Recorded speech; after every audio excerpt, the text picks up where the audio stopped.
বন্ধুরা, সবাইকে শুভ বিকেল। তো আমি পম্পা মানে ইউটিউব চ্যানেলে সবাইকে স্বাগত। তো আজকে একটা ভিডিও নিয়ে চলে এলাম তোমাদের সামনে। তো আজকে একটা লং ভিডিও প্রথমবার নিয়ে এলাম তোমাদের সামনে। আজকে কোনো হাসির ভিডিও না, আজকে কোনো গানের ভিডিও না, নাচের ভিডিও না, আজকে একটা আমার জীবনের অতীত একটা গল্প তোমাদেরকে শেয়ার করব। তো আজকে মনটা ভালো লাগলো না, তাই ভাবলাম তোমাদের সঙ্গে একটু গল্পটা শেয়ার করলে যদি মনটা ভালো থাকে, তাই চলে এলাম।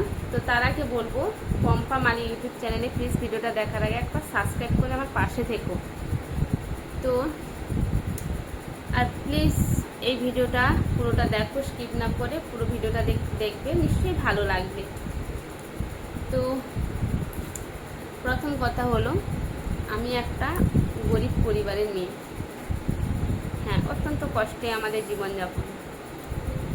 মানে আমার বিয়ের আগের কথা বলছি, বিয়ের পরে না, বিয়ের আগের। তো আমাদের হচ্ছে 3 বোন, মা বাবা।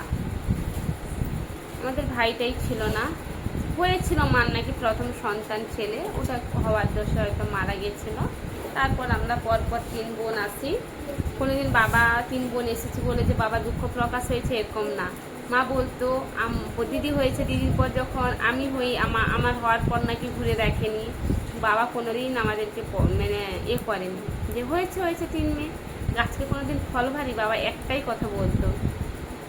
এবং কিন্তু আমরা যখন 3 বোন পরপর হই, কিন্তু যে যাদের বাড়িতে জন্ম নিয়েছি, যে লালন পালন করবে তার কষ্ট নেই, পায়পড়শির জ্বালা।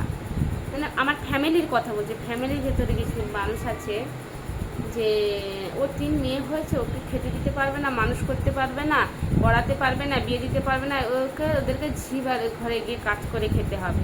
বাবা শুধু কাঁদতো, কিছু বলতো না। বাবা আমাদেরকেও যখন বড় হয়ে বলে, বাবা কিন্তু কথা বলতে বলতে কান্না করে দিত। আজকে আমাদের 3 বোন, মা বাবা নিয়ে পরিবার। তো মা বাবা খুব অতি কষ্টে জীবনযাপন করেছে, অনেক কষ্ট করেছে আমাদের পেছনে। হয়তো লাখ লাখ টাকা ঢালেনি, কিন্তু বাবা যতটা সামর্থ্য ততটাই করেছে। বাবার কিন্তু কোনো সম্পত্তি কিছু ছিল না। দাদু যখন আলাদা হয়েছিল, একটা বাটি থালা গ্লাস নিয়ে আলাদা হয়েছিল। দাদুরও তো কিছু ছিল না যে পাবে। তো বাবা একটু একটু করে সব কিছু জমি কিনেছে, জায়গা কিনেছে, ঘর বাড়ি করেছে। একটা ঘর ছিল, যখন একসাথে থাকতো জেঠু কাকুরা, আমরা দেখতাম একটা চালা ঘরে থাকতাম। বৃষ্টির দিনে এখানে জল পাততাম, সেখানে জল বাটি নিয়ে পাততাম, এইভাবে দিন কেটেছে। তারপরে বাবা একটা জায়গা কিনলো, জমি কিনলো, চাষের জমি। তারপরে কি তোমার হচ্ছে ঘর বাড়ি করলো। এবার মা কিন্তু গরিব পরিবারের মেয়ে ছিল না, মা কিন্তু অত্যন্ত ভালো ধনী পরিবারের মেয়ে ছিল। কিন্তু ভাগ্যের পরিবার এমন, তো কার কপালে কী থাকে সে তো কেউ বলতে পারে না। তো মা তাও ওই পরিবারে এসে থেকে যেখানে মানিয়ে নিবে ভাবতে পারা যায় না। বাবার সঙ্গে মাও অনেক কষ্ট করেছে, এমনকি মাঠে মজুরও খেটেছে। কোনোদিন বলতে দেয়নি বাপের বাড়িতে।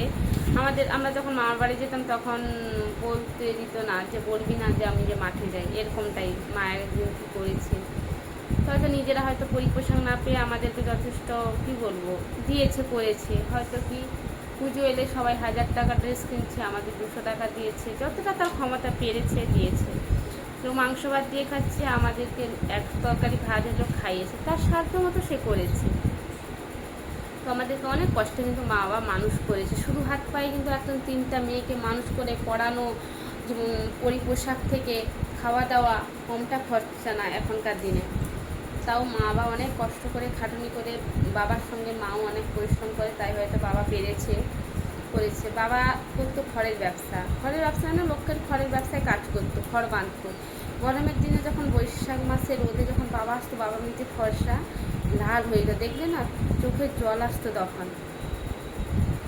দিয়ে এইভাবে চলতো দিন। অনেক খড়ের ব্যবসাতে অনেক খড় বাঁধাতে অনেক রিস্ক থাকে, কখন কাদা হাতের ওপর পড়ে যায়, পায়ের ওপর পড়ে যায়, কখনো সাপ বেরোয়, অনেক রিস্কে কিন্তু বাবা কাজ করতো। এমনই কি দিনের খড়ের ব্যবসা, খড়ের বাঁধতো, এবং রাতে যখন ধান কাটার সিজন, রাতে কন্ট্রাক্টে মানে কি বলবো ধানের আঁটি বাঁধতো। এরকমটা দিন গেছে। আমরাও অনেক কষ্ট করেছি মা বাবার সঙ্গে সঙ্গে। জানি, আমরা তো দেখছি যে মা বাবা তো কোনো করেনি, মা বাবা তো কষ্ট করছে, মা বাবার সঙ্গে সঙ্গে আমরাও একটু অনেক মা বাবা যখন কাজ করতো, আমরাও স্কুল পড়াশুনো করেছি, বাড়ির কাজও করেছি, রান্না বান্নাও করেছি, গরু থাকতো, ছাগল থাকতো, সব কিছু দেখেছি আমার 3 বোনে। এমনকি ঘর জালে রান্না পর্যন্ত করেছি। এইভাবে আমাদের দিন কেটে যায়, কিন্তু খুব শান্তিতে ছিলাম। দুমুঠো খাবার তো পেতাম, খিদে তো রাখতো না, বা খালি গায়ে তো রাখতো না। ঠিক, বাবা কোনোদিন কষ্ট বুঝতে দেয়নি। এবার 3 বোনকে বড় করেছে, উচ্চ মাধ্যমিক পাশ করেছে, 3 বোনকে বিয়ে দিয়েছে, যথেষ্ট অনুষ্ঠান করে, যথেষ্ট যতটা বাবার সামর্থ্য দিয়েছে ও। তো সেই সব মানুষের উদ্দেশ্য বলছি, যে যারা বলেছিল 3টে মেয়েকে স্ত্রী বাড়ির কাজ করতে হবে, তাদের বাড়ির মেয়েগুলো কি সুখে আছে? আজকে আমার বাবা 3 বোনকে মানুষ করে, গরিব, হয়তো ধনী কোটিপতি নয়, কিন্তু সুখ শান্তি আছে। একবেলা না খেতে পেলেও শান্তি আছে। তাদের উদ্দেশ্যে বলছি, এখন আমরা অনেক সুখী, এবং তোমাদের কাছে আরও আশীর্বাদ চাই যেন আমরা ধনী, টাকা পয়সার দরকার নেই, আমরা যেন এই শান্তিটাটুকু নিয়ে বেঁচে থাকি, সবাই যেন সুস্থ থাকি, ভালো থাকি। এই জন্য বলে না যে কাউকে কিছু কার কখন দিন আসে আর কার কখন ভগবান কী করে কেউ কারো বলতে পারে না। তো আজকে আমার 3 বোনকে বিয়ে দিয়েছে মা বাবা, আর 3 বোন আমরা সব সময় মিলেমিশে থাকতাম। কোনোদিন, অনেকে আছে না 3 বোন 4 বোন হিংসা বিবাদ, একে দিচ্ছে তাকে দিচ্ছে, আমাদের মনে ওইটুকু নেই। আমরা বিয়ে হয়েও 3 বোন এত, মানে কি বলবো, আমার 3 বোনের অত্যন্ত মিল, মানে সবার জীবন, কেউ কারোর কিছু হলে না আমাদের জীবন দিয়ে দিবে, এমন পরিস্থিতি। আমার যখন মাঝখানে শরীর খারাপটা হয়, আমার মা বলতো, তোর বোন, তোর দিদি বোনের জীবন, তোর যদি কিছু হতো না, ওদের কী হতো বলতে পারবো না, মানে এমনটাই আমাদের। অনেকে 3 বোনে দেখবো তো ঝগড়াঝাটি পোষ্য হয় না বিয়ের পর, আমাদের কিন্তু অত্যন্ত মিলে, এইভাবে যেন আমরা মানে মিলেমিশে থাকতে পারি। তো এই হলো আমার 3 বোন। এখন আমরা অনেক সুখে আছি, হয়তো কোটিপতি না, অনেক ভালো আছে, পোশাকের দিক থেকে হয়তো কিছু চাইতে না গেলে হাতের সামনে এসে যায়। এইভাবে যেন তোমরা আশীর্বাদ করো, আমার 3 বোন এইভাবে যেন থাকি। এবং 3 জনেই 3টে ভালো হাজব্যান্ড পেয়েছি, বর পেয়েছি, ভাগ্য করে, হয়তো আগে হয়তো কষ্ট করেছি, তাই হয়তো বিয়ের পর এরকম ভাগ্যটা হয়েছে। লোক বলে না, কষ্ট না করলে কিন্তু কেষ্ট পাওয়া যায় না, এটাই হয়তো আমাদের কপাল। তো এখন মা বলে আমরা সুখী, তোরা সুখে থাকলে, সত্যিকারে মেয়েরা যদি সন্তানরা সুখে চায়, মারাদের যত কষ্ট তারা সুখী। এখন বলে তোরা সুখে থাকলে আমরাই সুখী, তোদের যে হাসিটা আনন্দটা আমাদেরও এই আনন্দ হাসি। তাই বলবো, মা বাবাকে কেউ কোনোদিন অবহেলা করো না, যতটা সামর্থ্য মা বাবার পাশে দাঁড়াও, পাশে থাকো। কোনো মা বাবা যেন, মানে কি বলবো, কষ্ট না পায়। তো এই ছিল আমার অতীতের বিয়ের আগের জীবন কাহিনী। তো আর কিছু বলার নেই।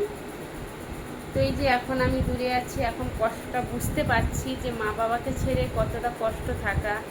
আজকে 6 মাস হতে, পুজোয় যাব বাড়ি। তো তো আমিও কোনো দিন কী বলবো, জানি না যে মা বাবাকে ছেড়ে আমাকে এত দূর আসতে হবে। তো আমার বাবার বাড়ি, শ্বশুর বাড়ি কাছাকাছি, একটাই বাজার, একটা গ্রামের এদিক সেদিক। এমন ভাগ্য দেখো, আবার একটা কথা, দিদি আছে বাবার গ্রামে, কেউ, আমি যা লাভ ম্যারেজ করে বিয়ে করেছি, আর 2 বোন কিন্তু দেখাশোনা করে বিয়ে করেছি।